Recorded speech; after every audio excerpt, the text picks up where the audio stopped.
Namasté, vous écoutez Manav Parichet, Introduction à l'humanité.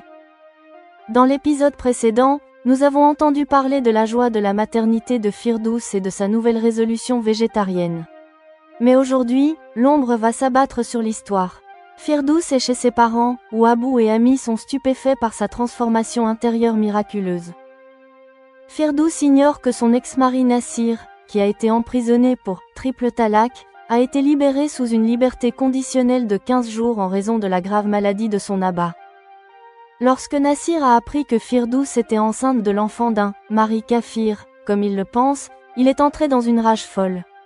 Il n'a qu'une seule pensée en tête, la vengeance. La peur d'Ami, l'ami de Nassir craignait que son fils, dans un excès de colère, ne commette un acte tel qu'il ne puisse plus jamais sortir vivant de prison. Elle a appelé Narji, la responsable de l'organisation progressiste des femmes. Le coup de poignard, Nassir, distrayant Abou par la conversation, entre dans la pièce et rugit « Tu dois être puni. Cet enfant de kafir que tu portes dans ton ventre. Regarde comment je le déchire en morceaux tout de suite. » Vous entendrez une intervention semblant divine, comment Narji et les femmes qui l'accompagnent entrent dans la pièce au bon moment. Mais pourront-elles empêcher le poignard de la vengeance d'atteindre Firdous et son enfant à naître? Où Firdous a-t-elle été blessée? L'enfant innocent à naître survivra-t-il? À l'hôpital, comment le juge Harishchandra réconforte-t-il une Firdous bouleversée? Et à quelle vitesse la blessure de Firdous guérit-elle grâce à l'amour et aux soins magiques d'Harishchandra? Firdous a demandé, comme ces gens sont étranges qui apprennent à haïr, et non à aimer, par la religion? Comment Harishchandra a-t-il calmé sa femme? Et pourquoi lui a-t-il conseillé de chasser ce monstre de son esprit?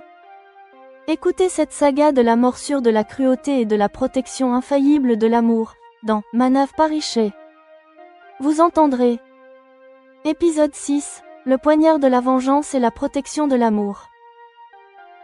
2 jours se sont écoulés depuis que Firdous est arrivé chez ses parents. La nouvelle s'est répandue dans le voisinage, parmi les connaissances et les parents, que Firdous est enceinte. L'ami et l'abou de Firdous sont extrêmement heureux de l'arrivée de la nouvelle Firdous chez ses parents. Ils sont étonnés d'expérimenter comment l'influence d'une seule personne peut transformer l'être entier de quelqu'un. En effet, ils avaient été témoins du changement de personnalité de Firdous depuis l'incident amer du divorce. Même après être devenue avocate, Firdous était restée leur fille humble et réservée, mais le défi reçu des moments difficiles avait insufflé du courage en elle. Disons que c'est aussi un miracle de Dieu, Firdous a trouvé Harishchandra, et dans les presque 1 an et demi passés avec lui, Firdous a changé encore plus, de manière vraiment miraculeuse. Maintenant, elle ne consomme plus de nourriture non végétarienne. Elle est également enceinte. En raison de la grossesse, elle a également pris un peu de poids. Sa tenue et son allure actuelle confirment le statut raffiné de Firdous. Tout cela sont des changements physiques chez Firdous. L'ami et l'abou de Firdous sont plus surpris par les changements intérieurs qu'ils expérimentent chez Firdous. Ils voient leur fille maintenant remplie d'une immense confiance en elle. Le courage apparaît en elle comme celui d'une guerrière.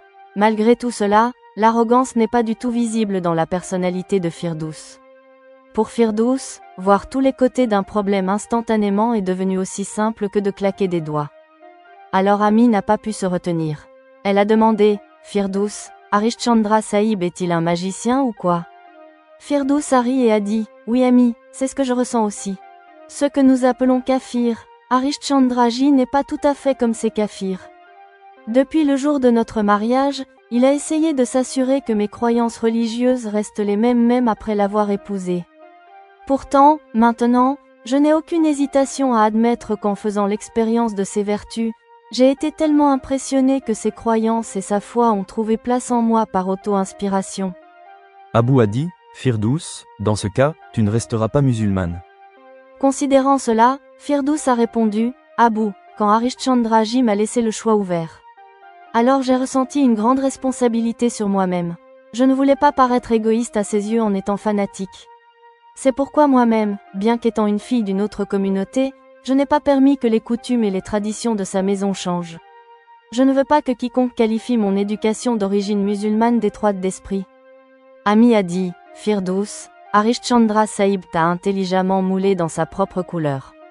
Firdous s'est défendue comme une avocate, disant, Ami, Appelez cela comme vous voulez, mais mon mari actuel, Harishchandra, est sans aucun doute un homme d'un ordre supérieur par rapport à mon premier mari, ce Nassir. Ce Nassir m'avait laissé si démuni que ma vie était en jeu. Si je n'avais pas survécu ce jour-là, que serait-il resté de ma religion? Abou et Ami, bien qu'en désaccord avec Firdous, restèrent silencieux, pensant que leur fille, qui était rentrée à la maison pour 4 jours, ne devait pas passer son temps ici dans la tristesse. Ici, Firdous ignore que Nassir a été libéré sous une liberté conditionnelle de 15 jours en raison de la grave maladie de son abat. Et au moment même où elle se souvient de son ex-mari Nassir de cette manière, avec mépris, Nassir, là-bas, est fou de rage en apprenant que Firdous est enceinte de l'enfant d'un mari kafir, comme il le pense. Il est incapable d'utiliser la raison logique pour accepter que même sans être un kafir, lui-même n'avait rien négligé pour faire de la vie de Firdous un enfer. La colère de Nassir envers Firdous n'est pas tendue aux 3 années d'emprisonnement qu'il a reçues à cause du triple talak, qu'au fait que Firdous ait épousé un kafir après le divorce. Maintenant qu'il apprend la grossesse de Firdous, il sent l'enfant à naître dans le ventre de Firdous le piquer comme un scorpion à tout moment.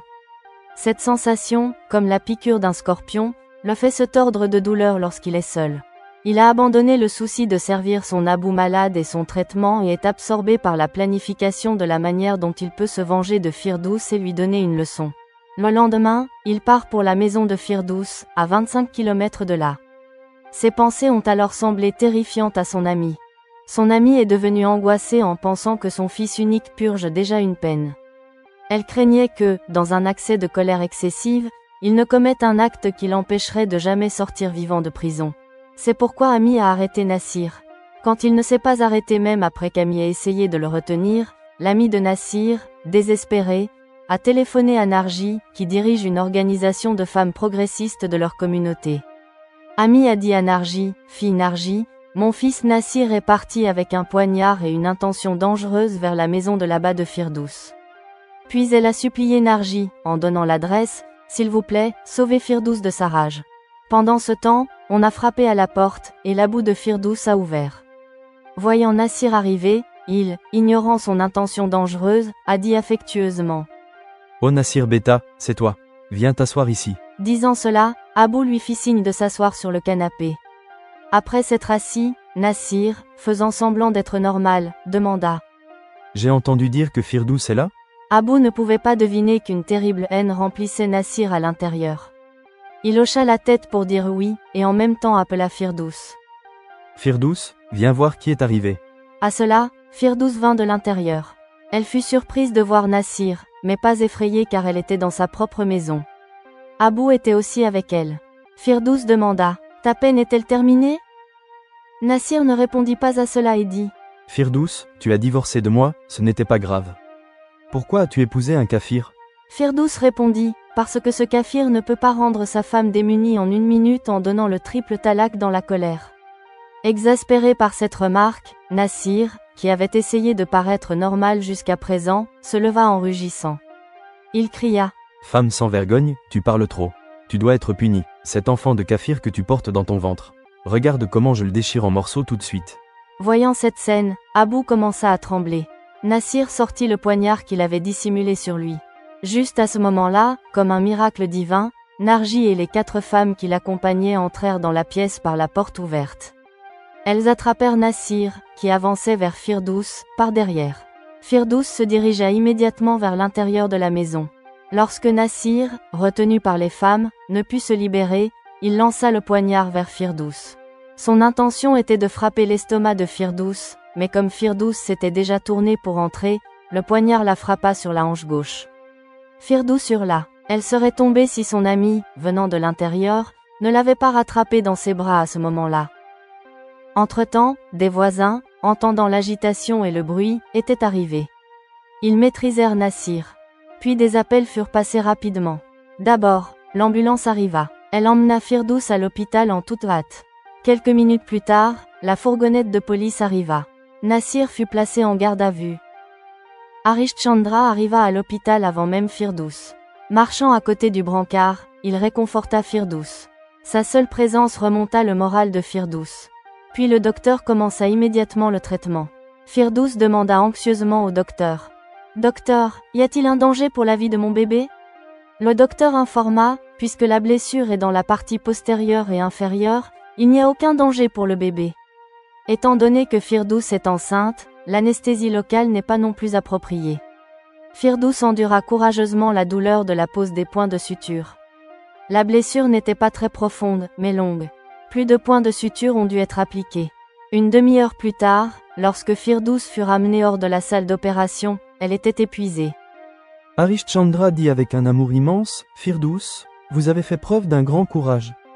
Le plus grand danger est maintenant écarté. Tout ira bien bientôt. Après l'avoir gardée à l'hôpital pendant 3 heures, Harishchandraji fit sortir Firdous. Il prit lui-même un congé. Il se consacra au service et aux soins de Firdous. Cette expression d'affection de son mari eut un effet magique sur Firdous. Grâce à cela, la blessure de Firdous commença à guérir rapidement. Puis un après-midi, reposant sa tête sur les genoux d'Harishchandraji, Firdous dit avec détresse. Comme ces gens sont étranges qui apprennent à haïr, et non à aimer, par la religion. Ils n'apprennent pas la bonne leçon même lorsqu'ils sont punis. Ils sont des lions devant leurs propres femmes. Mais ils se promènent comme des chats effrayés derrière les autres femmes. Je ne comprends pas comment ils peuvent être réformés.